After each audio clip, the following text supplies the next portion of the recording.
बाहर के बत्ती के विवाद अधिकारी पर्सन बोलाइलो हम बोलाए के सेटिंग पक्का बोला दो बत्ती की सेटिंग बत्ती की सेटिंग मैं क्यों दाइ आउनु भयो दाइ हामीले पनि जान्छु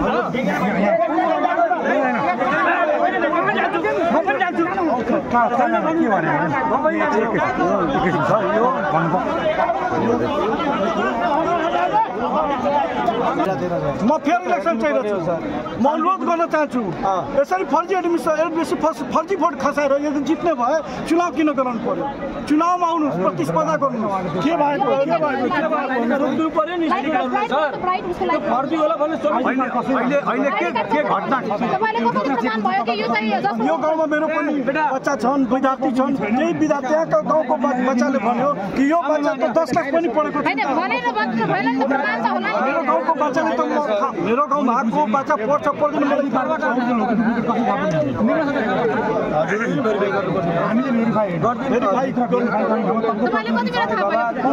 मलाई हिजो पनि कुरा थियो मलाई षड्यन्त्र हो त्यही भएर म लाइटली लिएँ अनि यो सर यो सम्बन्धमा सम्बन्धित निकायसँग कुरा गर्नु भएन अनि म कल गरेँ सम्बन्धित निकायमा उहाँले भन्नुभयो आफ्नो अधिकारी व्यक्तिलाई कल गर्नु तर व्यक्तिहरू मोबाइल लिएर भित्र गएका छैनन् त्यही भएर म आफै यहाँ आउनु पर्यो मेरो आग्रह के छ भने यो केटाको यो स्टुडेन्टको ओरिजिनल डकुमेन्ट यहाँ तुरन्त 10 मिनट लाग्छ उहाँले हेरिदिनुहुन्छ ओरिजिनल डकुमेन्ट हेरिदिनु पर्यो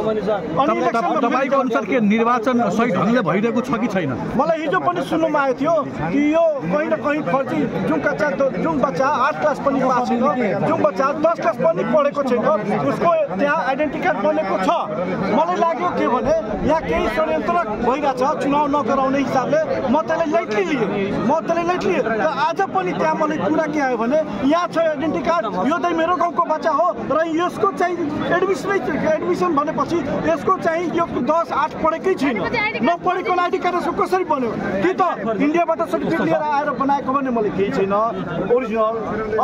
नभए यहाँ के फर्जी काम भन्छ मलाई खालि डकुमेन्ट उसको ओरिजिनल डकुमेन्ट देखाइदिनु पर्यो मलाई त्यति मात्र चाहियो 10 मिनट लाग्छ ओरिजिनल डकुमेन्ट देखाउन देखाएर फेरि चुनाव हामी सुचारू गरिदिनु त्यसको नाम नहुन सक्छ हैन म देखाइदियो हैन मतदाता लिस्टमा छ कि छैन आइडेन्टिटी कार्ड छ मतदाता लिस्टमा नाम छ कि छैन हेर्नु पर्यो हैन एडमिसनमा कुन डकुमेन्टले एडमिसन गरेको मतदाता लिस्टमा अहिले त कुरा हो नि त ओ मान्छे 10 क्लास पास छैन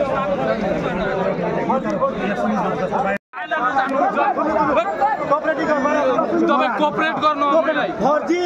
आइडी कार्ड तपाईँ हाम्रो रक्षक हुनु फर्जी आइडी कार्ड फर्जी आइडी कार्ड होइन यहाँ फर्जी आइडी कार्ड छ सबै मिलेर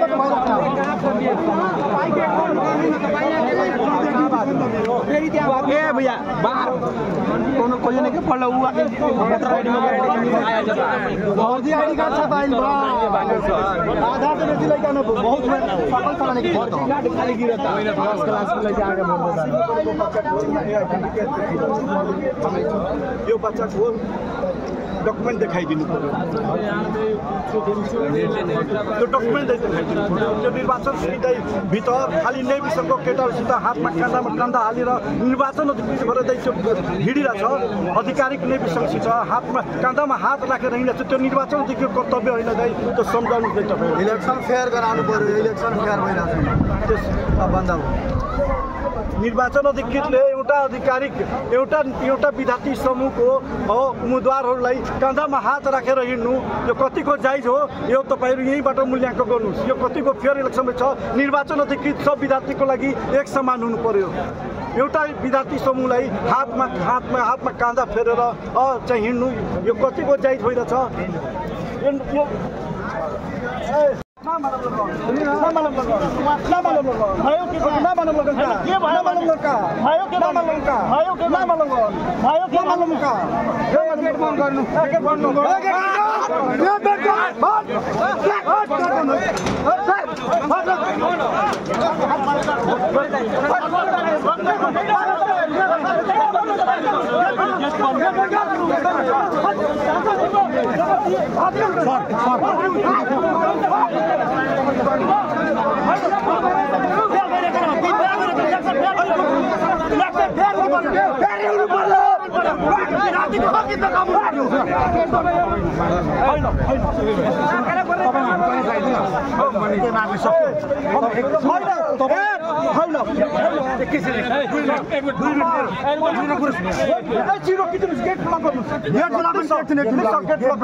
इलेक्सन भइरहेको छैन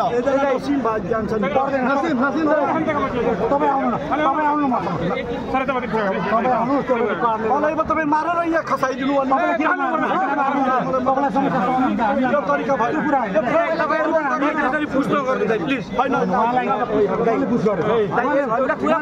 हामीलाई त्यो प्रमाण दिइहाल्नु भइहाल्यो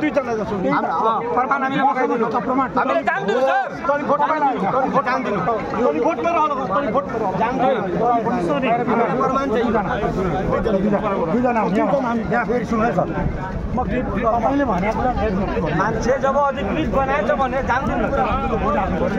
मान्छे जब अधिकृत बनाएछ भने उसले पुलिस गर्दैन दुई दिनदेखि मोबाइल अफ गरेर राखेको छ उसले त्यसरी त हुँदैन नि सर बाबू हमारो मतलब जे गयो कर नभए छोरी आउने चुनाव नहोस् सर त्यो बाहिरको मान्छे अरू पठाइदिनु न बाहिर तपाईँ दुईजना बाहेक सबै बाहिर जानु न तपाईँ दुईजना बाहेक अरू बाहिर पठाइदिनु तपाईँ बाहिर गएर गर्नु एकछिन बाहिर